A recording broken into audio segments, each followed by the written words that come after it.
Sama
wabarakatuh. Salam sejahtera untuk kita semua. Shalom. Om Swastiastu, Namo Buddhaya. Salam kebajikan, salve. Bapak Ibu hadirin sekalian, menjelang peringatan HUT ke-68 Kota Masohi tahun 2025, Panitia HUT Kota Masohi berinisiatif untuk memberikan literasi kepada kita semua, khusus bagi generasi muda, kita semua yang hadir di malam hari ini, untuk bagaimana kita mendengar apa yang akan disampaikan oleh narasumber kita di malam hari ini dalam talk show di hari ini. Mungkin ketong semua yang hadir pada malam hari ini akan mendengarkan apa yang akan disampaikan. Tema besar kita malam hari ini adalah Masohi membangun peradaban dari sejarah yang besar menuju masa depan.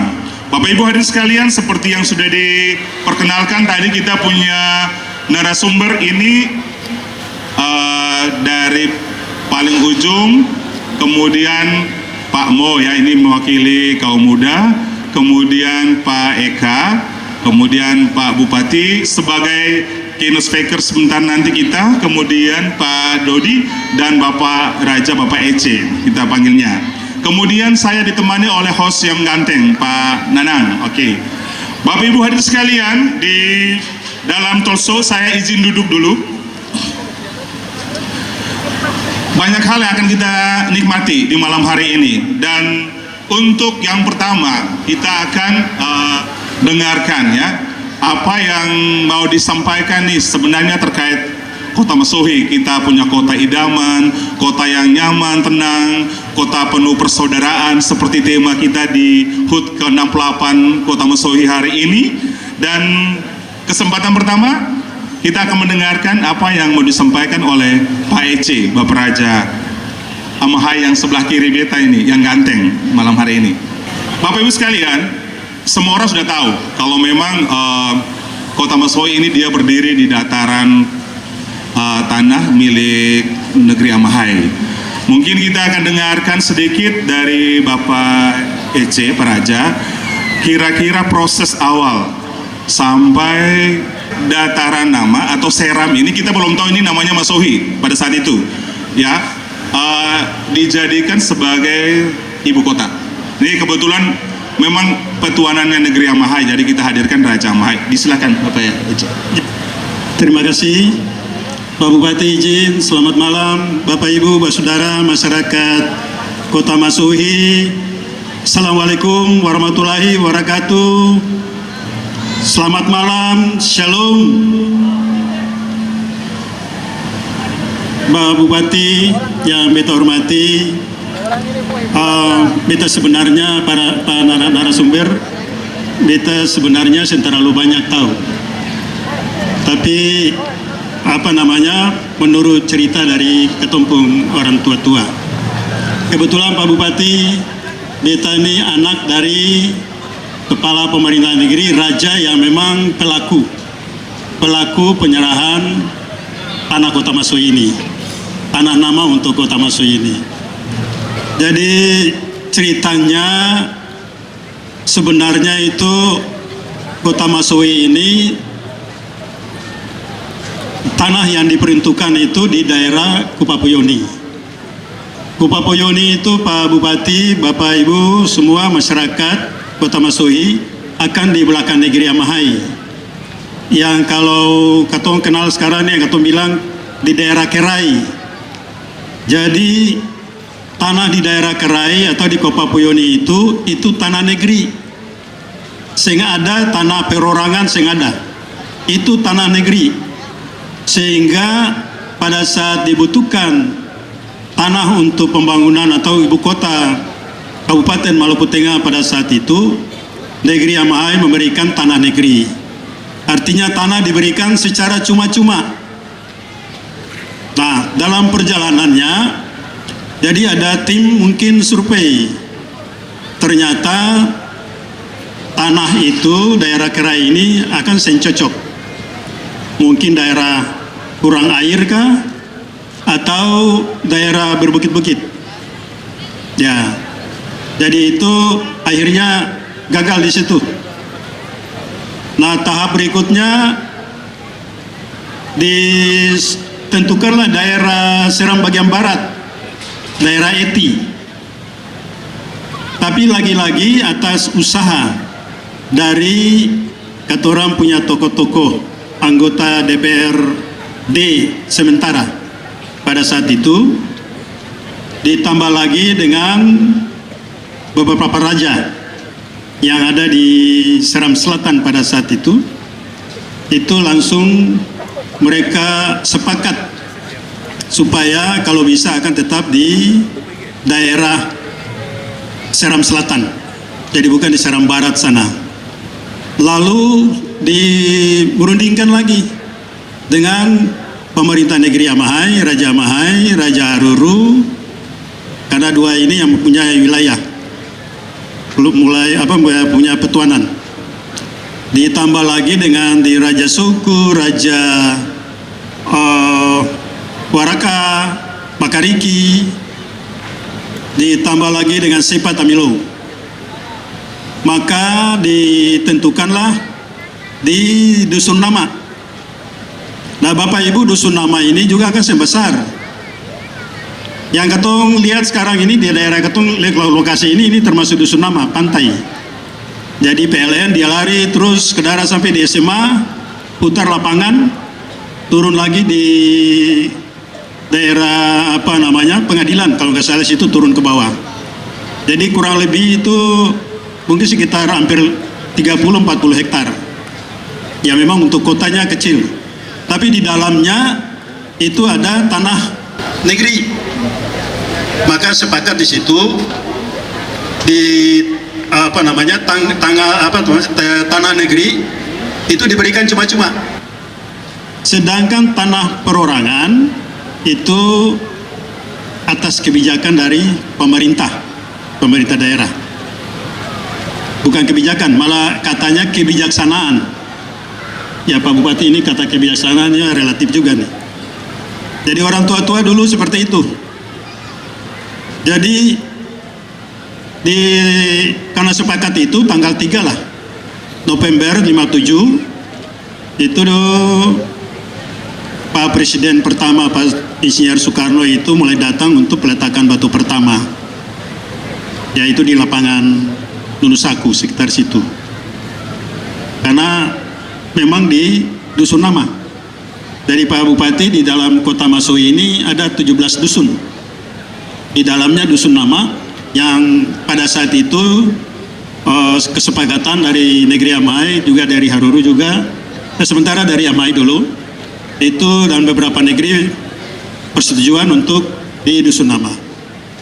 Jadi tanggal 3 November itu Pak Presiden pertama RI Pak Insinyur Soekarno itu datang lalu menetapkan batu pertama sebagai tanda mulai dibangunnya letakannya ibu kota Kabupaten Maluku Tengah. Nah di tanggal 7 karena 600 kurang lebih 30-40 hektar itu tidak cukup, makanya dibuatlah suatu surat perluasan di tanggal 7 Maret tahun 57 juga. Nah itu dibuat surat keluasannya, itu ditandatangan oleh pemerintah negeri Amahai sebagai pemilik dan Haruru karena keluasannya ditambah lagi. Itu. Nah disaksikan oleh 3 negeri yang lain, Suku, Ruta, Makariki, itu sebagai saksi. Dan ada beberapa sendiri-sendirinya. Jadi itu proses Kota Masui, penyerahan Kota Masui tanah Dusun Nama dan perluasannya. Dan perundingan pada saat itu inisiatif dari KPS Noya, kepala pemerintah setempat itu Pak Noya, KPS Amahai. Nah setelah tahun 50 tanggal 7 Maret ya tahun 1957 itu sudah ada perluasannya. Maka di tahun 1958 itu mulai adakan pembangunan ya, bongkar orang pun tanaman ya, bulan jalan, bikin jalan. Nah sampai di tahun 58 ya itu mulai pertengahan 58 itu sudah mulai membangun, buka jalan. Nah pada saat mulai adakan proyek buka jalan itu, tanaman masyarakat itu mulai ditebang, Pak Bupati. Pada saat ditebang itu masyarakat Amai demo. Mereka demo di rumah saya, itu saya cerita, itu minta Raja Amai turun. Dan saniri-saniri Amai selek turun, masyarakat demo.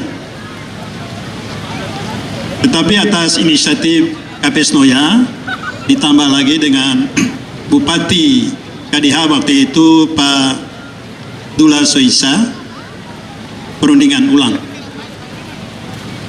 Lalu ada semacam surat pernyataan juga di situ. Jadi ganti rugi tanaman-tanaman masyarakat, lalu diukur ulang patok yang dusun nama itu ditanggung jawab pemerintah daerah untuk bikin patok-patoknya, dipasang batas-batasnya.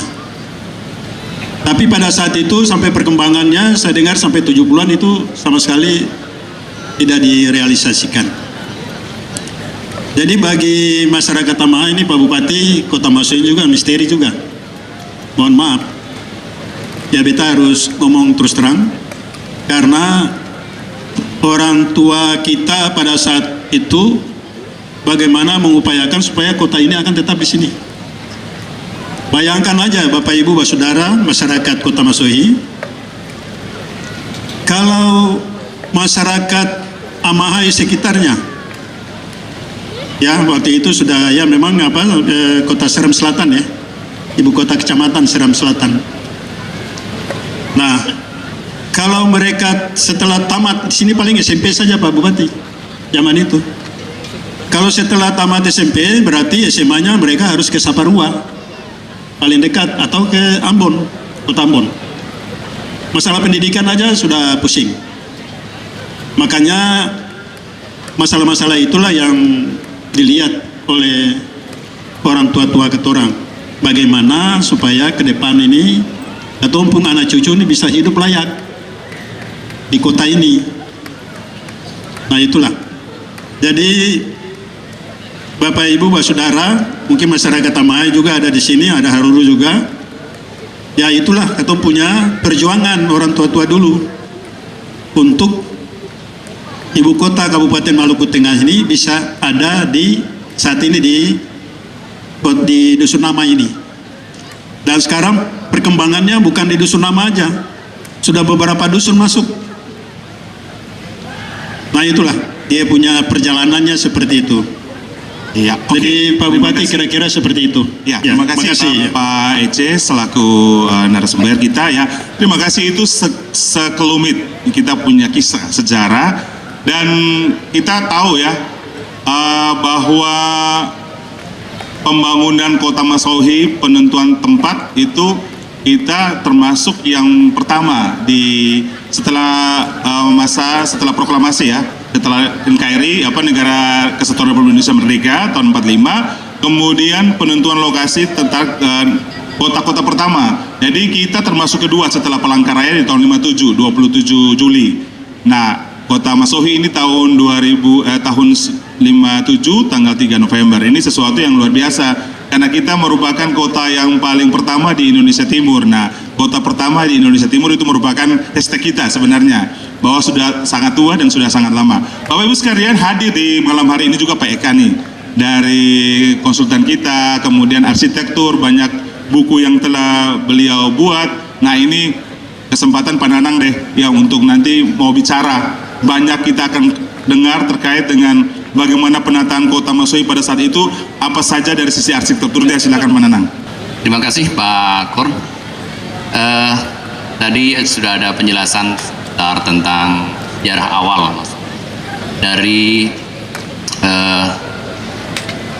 yang kita sudah sering juga membaca pernah ada buku yang diterbitkan oleh pemerintah Kabupaten Maluku Tengah waktu itu, buku tahun 87 kalau nggak salah. Itu buku 30 tahun Kota Masohi. Itu adalah sekelumit yang ada di dalam sejarah tadi Bang. Tapi ada yang menarik bagi yang perlu kita ketahui Kota Masohi ini. kita selama ini hanya tentang proses berdirinya sebuah kota Masohi. Tapi kita belum pernah mendengar tentang latar belakang sebenarnya.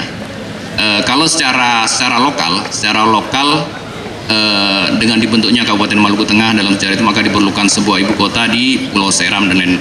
Tapi tentu ada latar belakang secara yang lebih luas dari itu, mau geopolitik secara nasional ataupun geopolitik yang lebih luas dari itu. Nah, mungkin kita perlu mendengar dari Mas Eka, apa sih sebenarnya yang menjadi latar belakang geopolitik global yang melatar belakangi berdirinya kota Masohi ini. Itu dulu, Mas. Baik, terima kasih. Izin Pak Bupati. Bismillahirrahmanirrahim. Assalamualaikum warahmatullahi wabarakatuh. Salam sejahtera, Shalom, Om Swastiastu, Namo Buddhaya, salam kebajikan.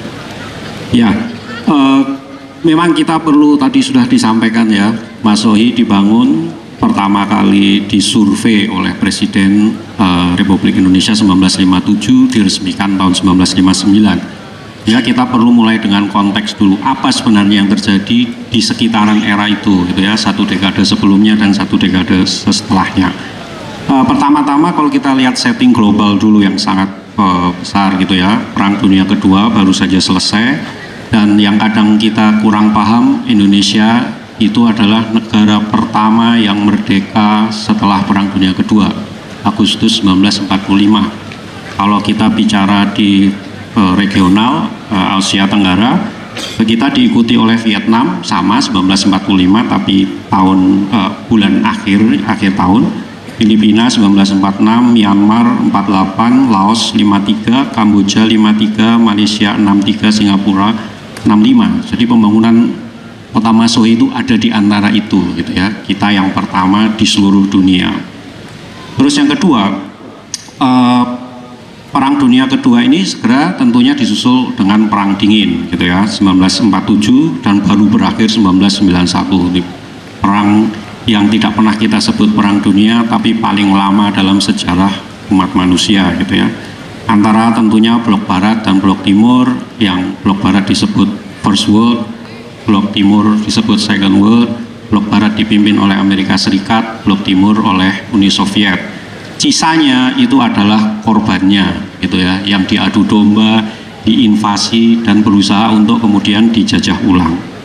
Nah, yang berikutnya kita sebenarnya patut berbangga karena Indonesia bersama beberapa negara sahabat, terutama India, itu proaktif menghimpun kekuatan dunia ketiga ya. Kita yang bekas-bekas penjajahan itu melalui pertama konferensi relasi Asia di New Delhi 47. Dan tentunya yang paling besar berikutnya adalah 1955, konferensi Asia Afrika yang mendatangkan 29 kepala negara dari Asia dan Afrika, seluruhnya dunia ketiga ya. Itu tidak pernah terjadi dalam sejarah dunia sebelumnya. Tahun ini kita merayakan 70 tahun KAA. Inisiasi Indonesia itu kemudian disambut dengan segera, gitu ya. Kita punya setidaknya 4 konferensi besar setelah itu. Relasi Afrika Asia di Kairo 57, konferensi Belgrade 61, konferensi non-blok 64 di Kairo juga, dan yang terakhir konferensi solidaritas tiga benua atau trikontinentale di Havana di Kuba. Jadi kalau kita lihat itu waktunya 57 sampai 66, lagi-lagi 57 sampai 59 itu ada di antara itu ya, di antara itu. Dan kita harus ingat, Presiden Republik Indonesia datang langsung ke Masohi 2 kali, ya, di tengah pergolakan dunia yang seperti itu dan di tengah kesibukan beliau keliling dunia ini tadi, karena beliau hadir semua di semua konferensi itu.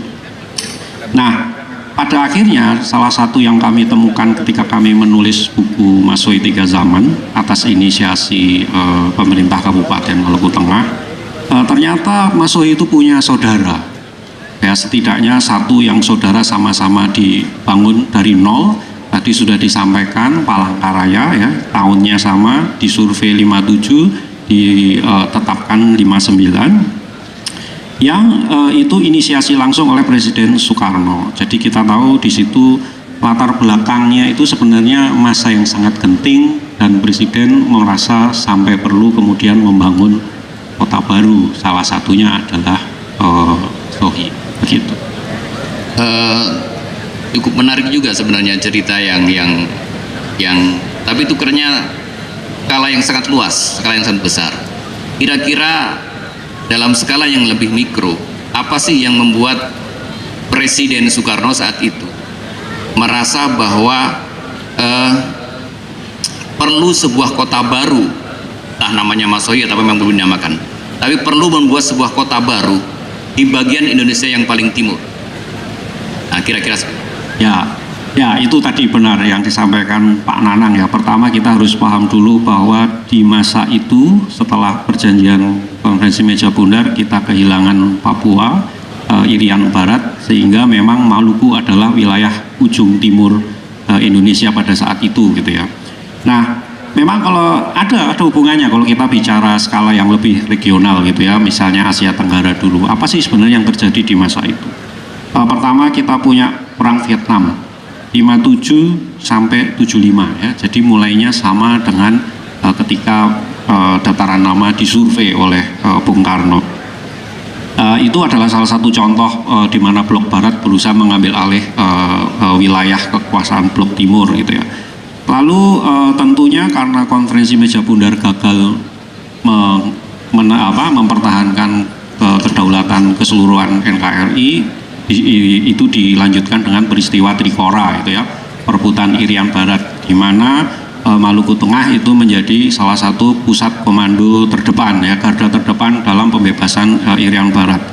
Kemudian ada kemerdekaan Malaysia 1963 ya, yang itu dilanjutkan dengan pemberian status negara persemakmuran Inggris, yang kemudian ditakutkan akan memicu invasi Blok Barat dari utara, terutama setelah itu ketika Amerika Serikat menyelesaikan pangkalan militer baru terbesar di Asia Tenggara di Filipina ya. Jadi kekuatan itu memang sudah ada di situ semua ya, itu tahun 63 yang kemudian dilanjutkan dengan operasi Dwi Kora.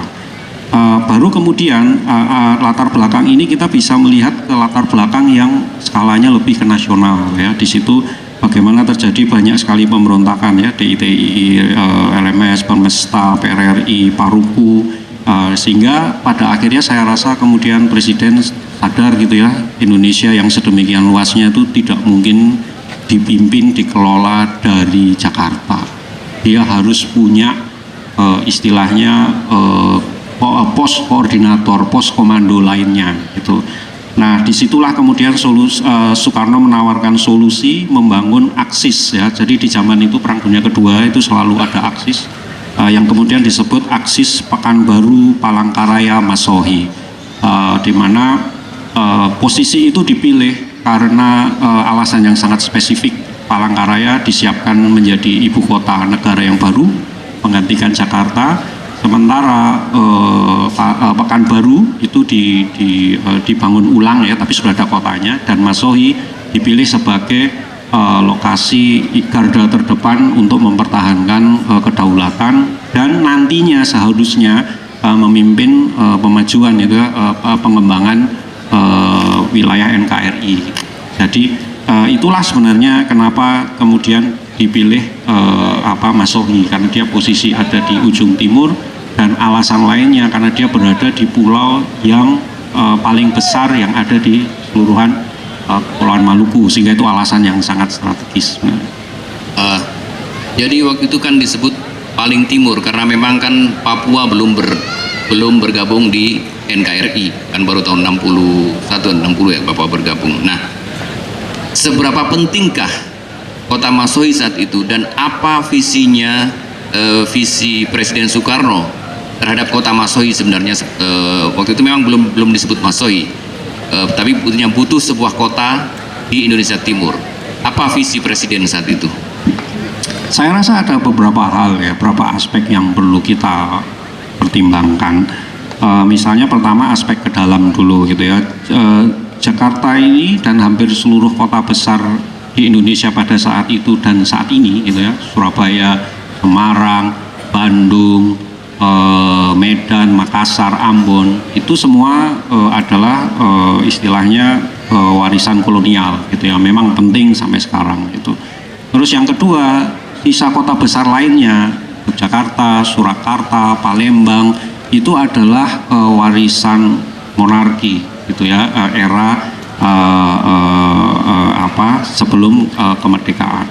Nah, pada dasarnya sebenarnya ketika kita bicara apa yang terjadi di masa itu, pergerakan dunia keseluruhan, ketika mereka meminta ada kemerdekaan, Soekarno itu seperti melihat adanya kebutuhan untuk membangun kota yang baru, yang sebenarnya kita bicara ini di tataran teknis penataan kota itu kemudian menjadi berbeda dengan apa yang biasanya dilakukan di era-era sebelumnya.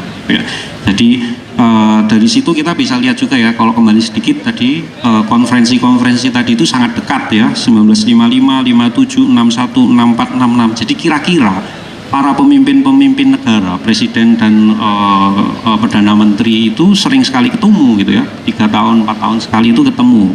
Dari situ kita bisa mengasumsikan bahwa mereka pun berdiskusi tentang kebutuhan yang sama. Nah, dari situ sebenarnya kita bisa kemudian menyimpulkan bahwa Mas Sohi itu tidak hanya bersaudara dengan Palangkaraya saja gitu ya, tapi juga dengan beberapa kota penting yang ada di negeri sahabat. Sebenarnya jadi tidak hanya di Indonesia saja begitu saudaranya. Jadi seperti apa ya? Seperti kayak sister city begitu ya, Ya. konsepnya sekarang itu. Sebenarnya ada kembaran-kembaran kota Masohi yang dibangun pada tahun itu di dunia, bukan hanya Masohi sendiri. Kalau disebutkan Mas Eka tadi ada dari Brasilia, kemudian dari Chandigarh di India. Nah, ada nggak buktinya, Mas? Ya, mungkin itu kita perlu sedikit spekulasi. Tapi kalau di ranah sejarah gitu ya, tapi kalau di ranah teknis tata kota itu dapat dibuktikan ya dengan sangat sederhana. Pertama gini, kalau kita bicara sistem tata kota yang dianggap baru itu tadi di dunia di masa itu ada 2 macam sebenarnya.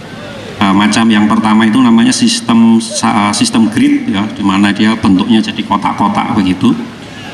Dan kita bisa lihat kesamaan visi kota-kota ini ya dari Nehru, Kubitschek, Tito dan Soekarno. Gambar yang di belakang ini, Mas, konsep tata kota Chandigarh. Ya begitu. Oke, kita ke Chandigarh dulu ya. Jadi pionirnya atau yang pertama kali melakukan ini uji coba ini memang India gitu ya, di Chandigarh. Chandigarh ini ibu kota Punjab, dia wilayah paling utara perbatasan dengan Pakistan, sangat rawan konflik setelah partisi oleh Inggris ya, Indian Partisi. Itu tahun dibangun 1949 sampai 53. Jadi dari pionir yang pertama kali itu. Lalu yang berikutnya Brasil itu memindahkan ibu kotanya ke Brasilia, itu di tengah hutan ya, karena dia posisinya sentral di tengah-tengah negaranya begitu. Ini dilakukan pada tahun 56 dan 61. Nah, kita bisa lihat di gambar itu ya, Chandigarh dan Brasilia ini sama-sama menggunakan metode grid ya, atau secara teknis biasa disebut Siam-Athens Charter gitu ya. Nah, itu sangat radikal dan mutakhir di zamannya. Itu bisa kita jelaskan sebagai sistem tata kota yang zona wilayahnya dibagi menjadi blok-blok gitu ya, yang bentuknya persegi sehingga dia efisien begitu. Nah, Palangka dan Masohi ini masuk dalam kategori ini ya. Kita bisa lihat, kalau kita lihat Palangkaraya dan Masohi itu sama sistemnya gitu ya. Dan kita bisa bayangkan ya, ini terjadi di waktu yang hampir bersamaan di dunia gitu ya. Jadi kita bisa bayangkan nih bagaimana presiden-presiden itu sedemikian dekatnya dia bisa ngobrol, diskusi dan menghasilkan kota yang hampir sama. Sekarang kita bisa lihat seperti itu. Lalu juga ada yang lain ya, jadi yang lain itu adalah sistem Main Street gitu ya. Itu pertama dilakukan di Yugoslavia ya, sekarang sudah tidak ada, tapi dulu Yugoslavia di Belgrade itu membangun bukan kota baru, tapi dia memperbarui kota dengan memberi aksis baru namanya Novo Beograd. Di situ garis lurus yang kemudian ditaruhlah tempat-tempat bangunan-bangunan penting negaranya gitu ya. Nah, itu kemudian dilakukan juga di Jakarta untuk persiapan Asian Games 62 gitu. Nah, dengan yang sekarang kita tahu dengan Sudirman Tamrin ya, itu juga semacam sister cities. Tapi itu memang terjadi hampir bersamaan gitu. Kesimpulannya sebenarnya ya memang kita bisa lihat ya bahwa semuanya itu berhubungan. Secara sejarah mungkin susah untuk kita bisa menemukan dokumen yang mengatakan bahwa Soekarno bertemu Tito, bertemu Kubishev, bertemu Nehru membahas tata kota, tentunya susah ya. Tapi secara analisis tata kota itu saya rasa bisa dibuktikan, dan dari kedekatan waktu pembangunannya sebenarnya itu yang membuat dia menjadi cukup bisa kita pahami konteks. Satu pertanyaan terakhir Mas, tapi langsung saya tanya dua ini. Dari beberapa kali perencanaan awal Kota Masohi, dari zaman Pak Soekarno tadi tahun 55, kemudian itu, lantas bagaimana Masohi itu berkembang? Dan langsung ke pertanyaan berikutnya, apa selanjutnya untuk Masohi ini harusnya seperti apa? Ini untuk pertanyaan terakhir. Ya, terima kasih. Wah, ini pertanyaan terakhirnya panjang.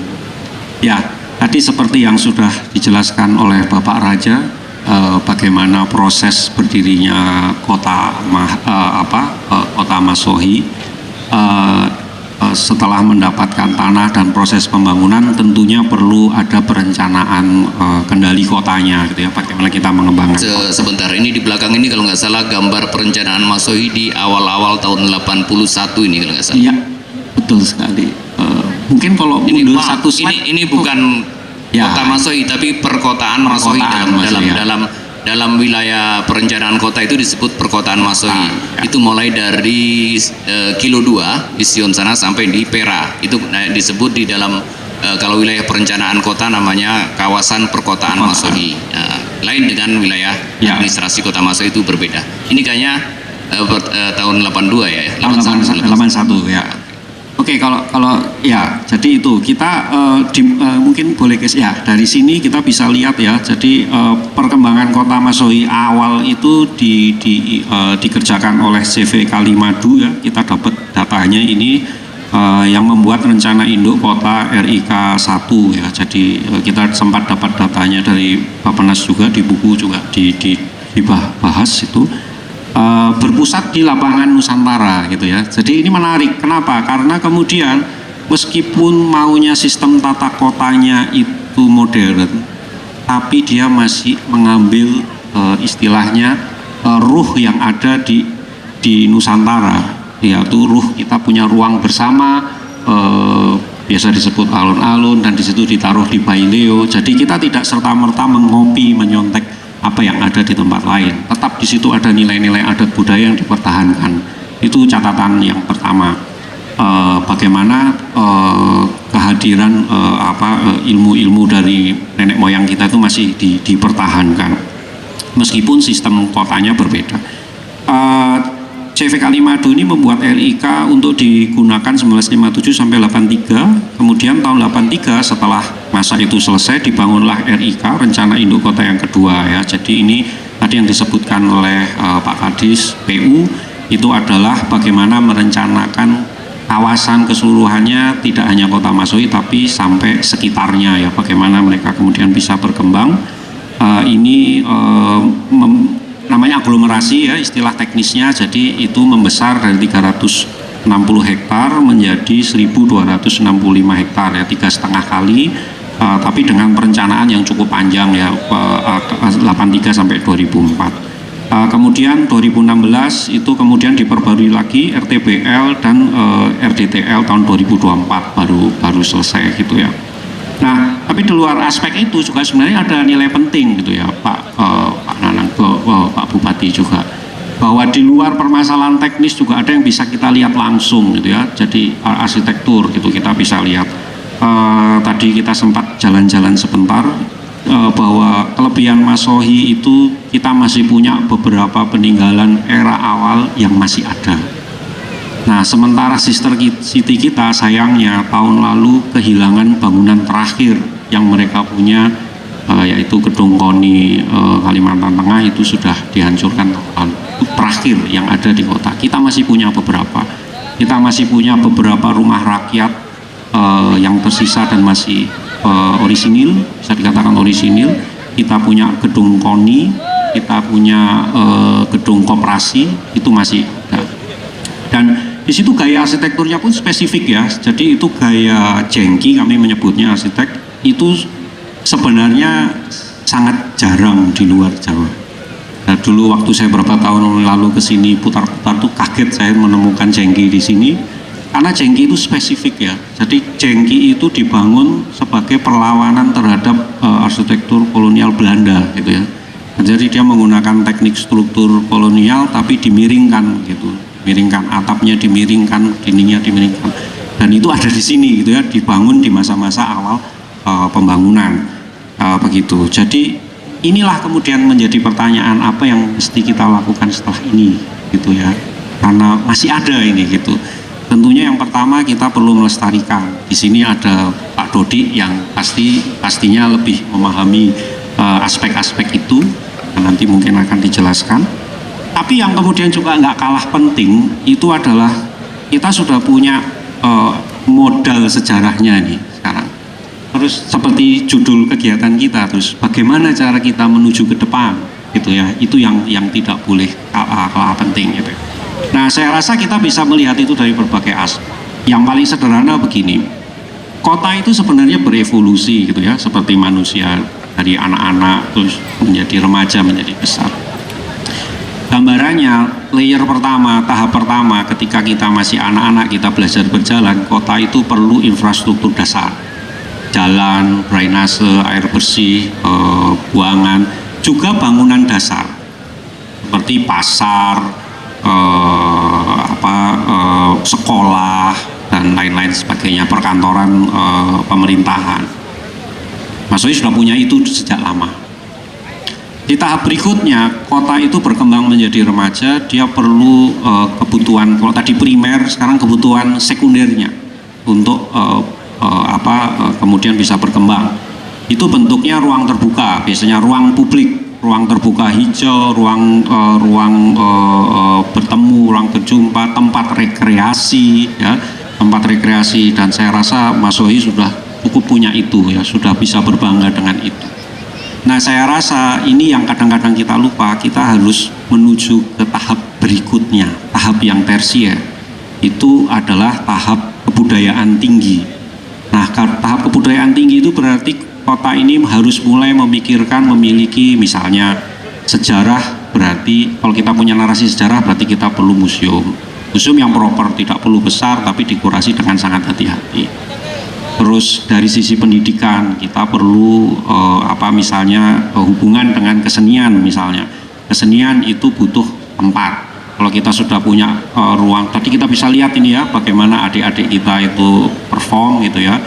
Kita punya ruang-ruang terbuka yang bisa digunakan untuk perform, kita perlu juga ruang tertutupnya. Yang ruang tertutup itu tidak hanya untuk perform tapi juga untuk latihan dan lain sebagainya ya, integrated jadi satu. Itu salah satu bentuk pentingnya. Lalu kemudian juga ada fungsi lain gitu ya. Jadi misalnya aspek industri kreatif ini yang penting sekali kalau kita bicara masa depan. Karena zaman sekarang ini adalah industri kreatif, itu butuh tempat sendiri, co-working space dan lain sebagainya. Dan tentunya itu tadi kita bicara itu fisik saja gitu ya. Jadi ini kita perlu yang lainnya ya. Kita perlu aktivitasnya, kita perlu pemuda-pemudanya ini harus dididik, dibina, diberi kesempatan untuk berkembang. Berarti kita juga perlu institusi-institusi pendidikan baru yang mungkin sifatnya lebih spesifik.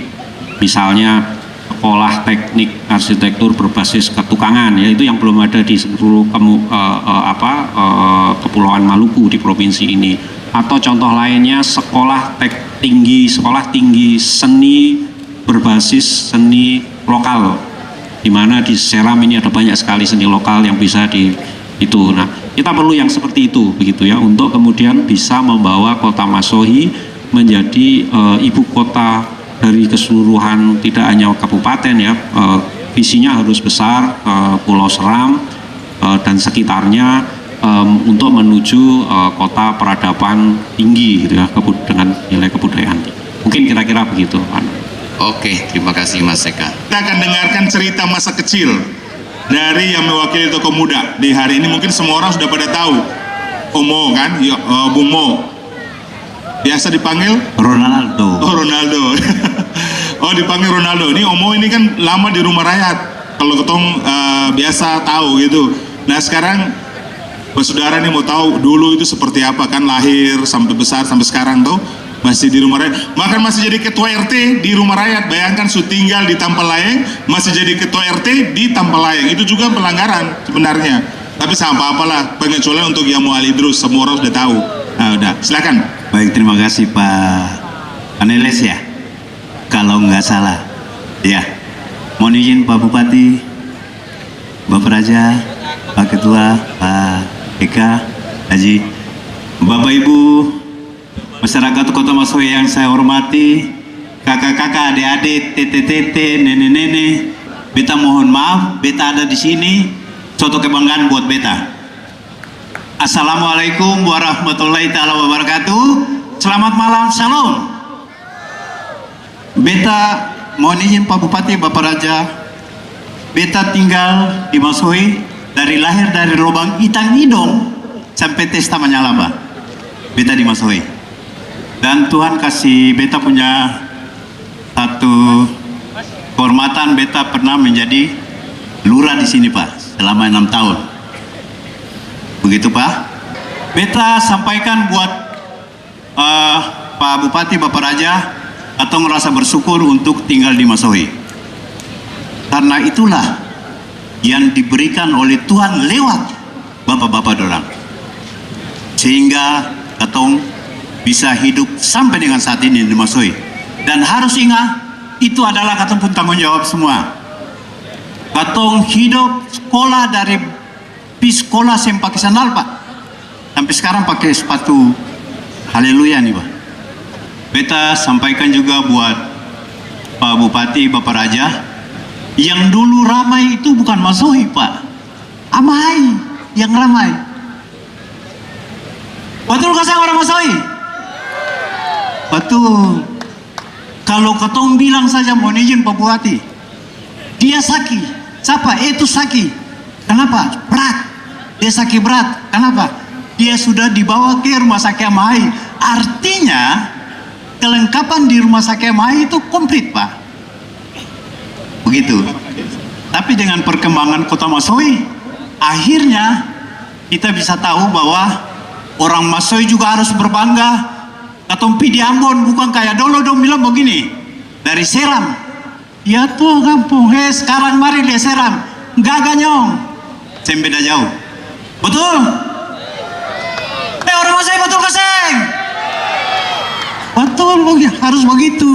Jadi mohon izin Pak Bupati, Pak Raja, Bapak Ketua sama Pak Eka, betul dulu di Masohi, pertama lampu. Ya, sempat disinggung Pak. Lampu itu menyala jam 4 sore Pak. Nanti mati jam 12 malam. Apabila ada menyala jam 6 sore sampai dengan jam 6 pagi, itu berarti katong tahu ada tamu besar dari provinsi atau yang lain. Begitu Pak. Sehingga kata orang itu di jam 11 malam itu sudah persiapan Petromax atau lampu dari botol-botol itu, lalu katong lubang Itang Idong Pak. Begitu Pak. Kemudian Pak, katong pun satu kebanggaan Pak. Semua orang Masohi waktu itu sudah tahu buang air BAB Pak di kloset. Jarang buang air di pantai. Itu katong pun kebanggaan. Kemudian Pak, kata orang tinggal itu Pak di kompleks rumah pegawai. Katong bilang yang tadi itu Pak ada dua Pak, rumah pegawai dan rumah rakyat. Begitu Pak Eka. Nah di belakang itu memang sudah ditata untuk tempat mainnya kita. Jadi kalau kita kenalnya, contoh si Denny Tomatala, biar bapak sampai neneknya kita kenal, karena setiap hari kita ketemu di situ Pak, di tempat main. Begitu Bapak Raja. Nah itu yang kita sampaikan. Lalu mistiknya juga Pak, Bapak Raja banyak Pak. Katong jam 5 katong sulia.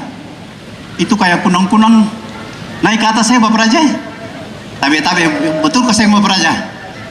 Tapi tiba-tiba dia juga tak muslim. Dapat lihat ada kapal guling lah, Ada apalah, betul orang Masai? Ah, kamu temuan anak-anak kecil. Begitu. Ya, mungkin harapannya ke depannya bagaimana nih? Oh. Karena sudah Tentu. lama toh dimasuki. Ya. Kalau harapan Pak, mohon izin Pak Bupati. Selaku anak muda nih, kan generasi muda banyak nih, ada Iya. generasi Z, ada Nah, generasi memang X, kan masih gitu. muda. Milenial, Iya. masih muda. Takamata kawor apa ya? Masih muda. Masih ya. muda. Iya. Harapan itu banyak. Satu aja lah, Tidak. Harus banyak. dua gitu. Tidak. Katong mau bahwa katong tinggal di Masoi ini tidak memalukan kota Masoi. Mohon izin Pak Bupati Tabe tidak memalukan kota Masoi. Dan Bapak juga harus bangga bahwa Masoi ini katong punya. Sehingga sama orang bilang dari mana? Dari Seram. Sehingga ada garu-garu kepala lain. Dari Masoi kakak. Segitu. Kemudian Pak, ternyata Masoi ini bukan pengembangan kota. Bangun Dari awal. dengan komplit perencanaan apa semua. Itulah yang menjadi tanggung jawab buat katoran semua. Paling tidaklah katon jaga apa yang ada sarana yang ada yang sekarang, supaya pemerintah juga bisa bangun yang lain lagi. Oke. Ya.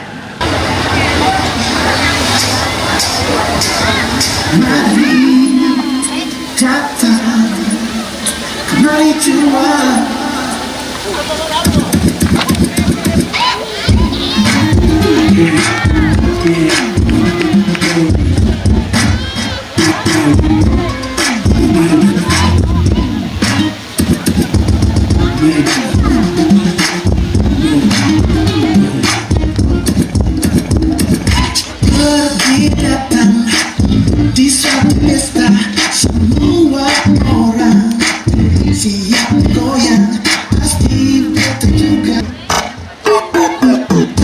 Tanpa damai, ale pantela, hati berpelona, sulit kawan, mari datang, mari cuma, oh.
Biasa, nona, nona, nona,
Bapak Ibu sekalian, kita punya dua narasumber terakhir. Satunya dari Balai Pelestarian Kebudayaan dan satunya Bapak Bupati Maluku Tengah.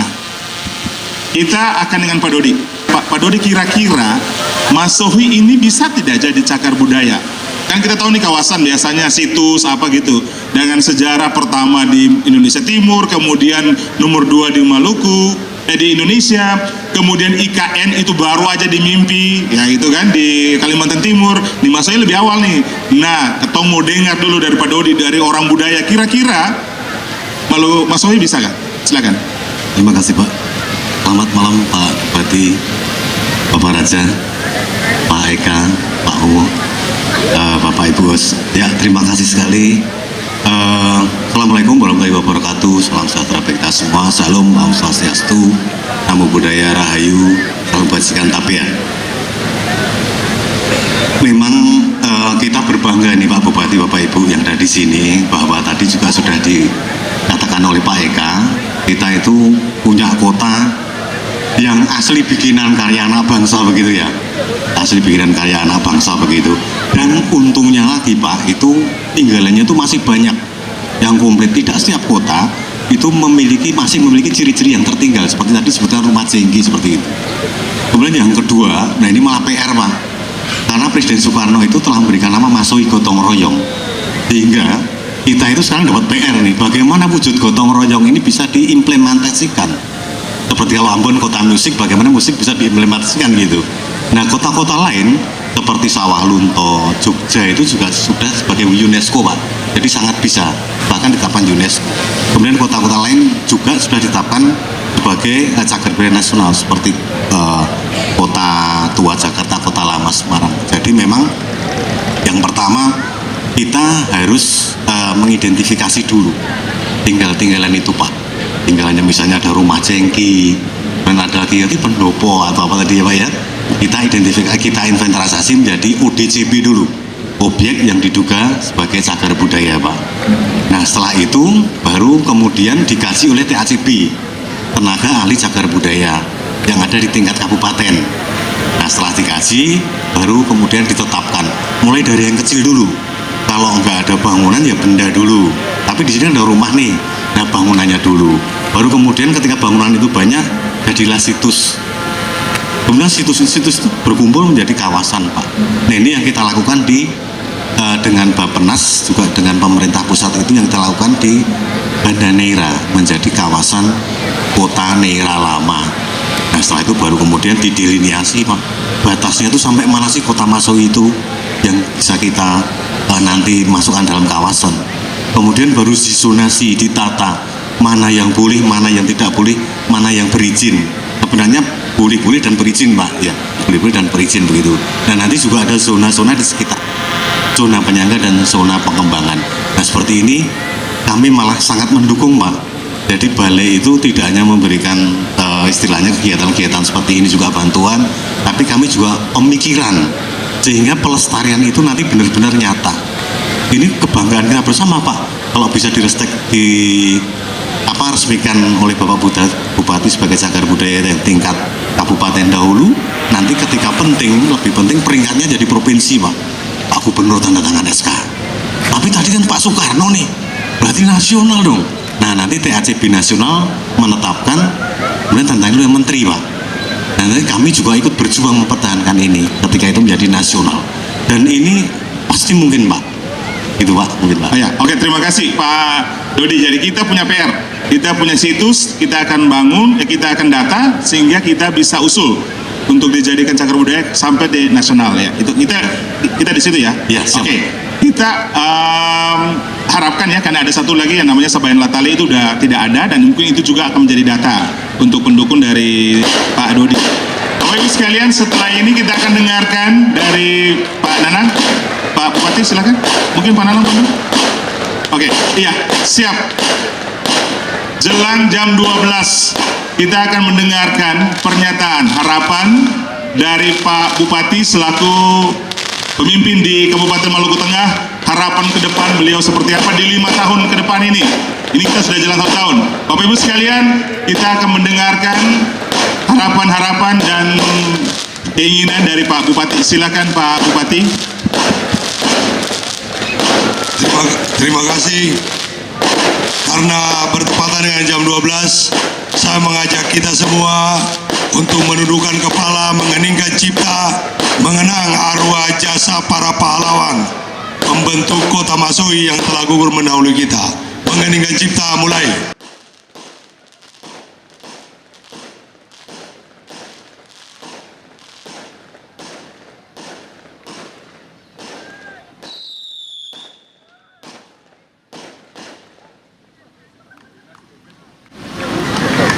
Selesai. Selamat ulang tahun Kota Masohi. Assalamualaikum warahmatullahi wabarakatuh.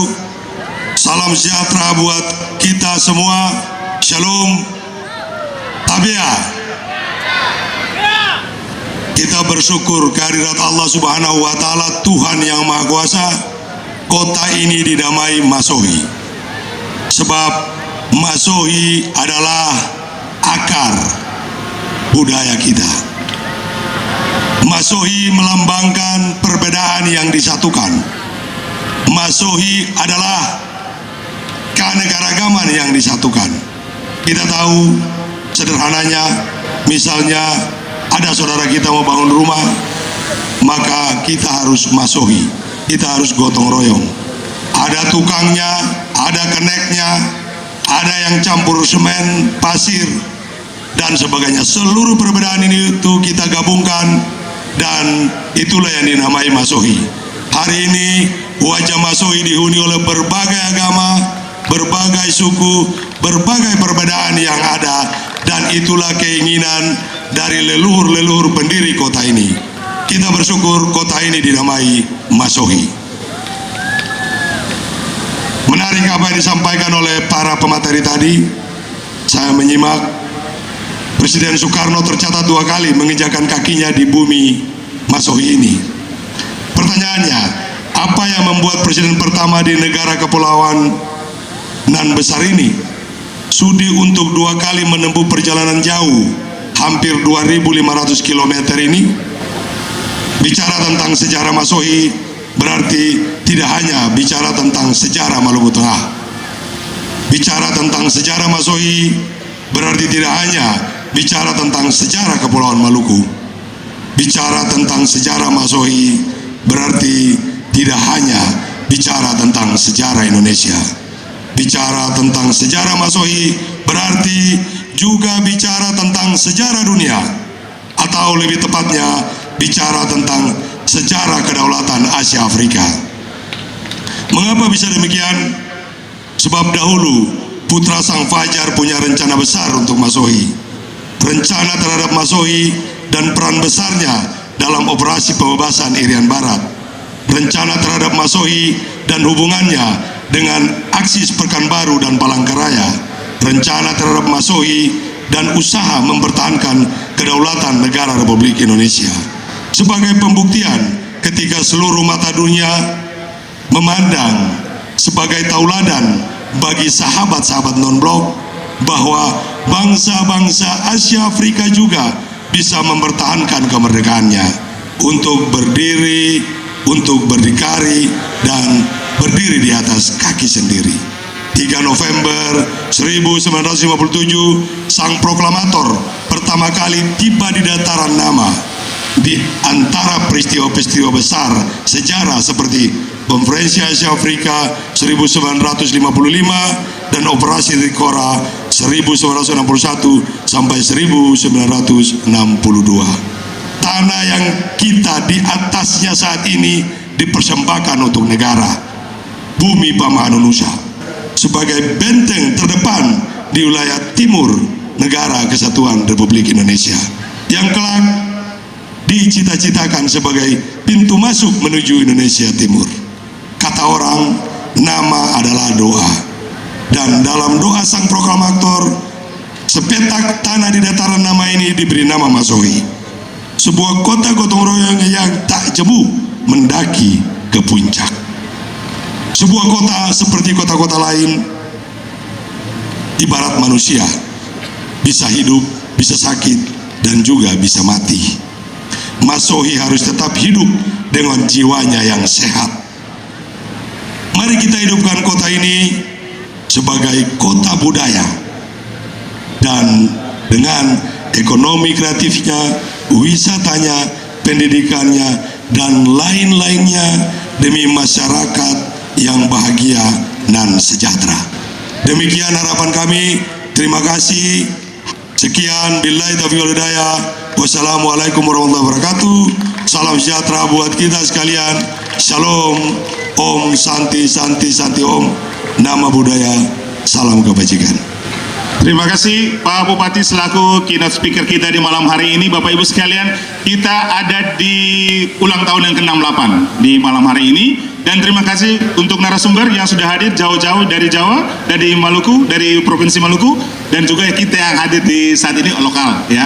Oke, terima kasih untuk semua materi, semua cerita luar biasa di malam hari ini untuk kita semua bangun Masohi. Harapan dari Pak Bupati adalah mari ketong tetap mencintai Masohi. Bapak Ibu sekalian, jangan cuma mendaki kalau mau ke puncak cita. Selamat malam.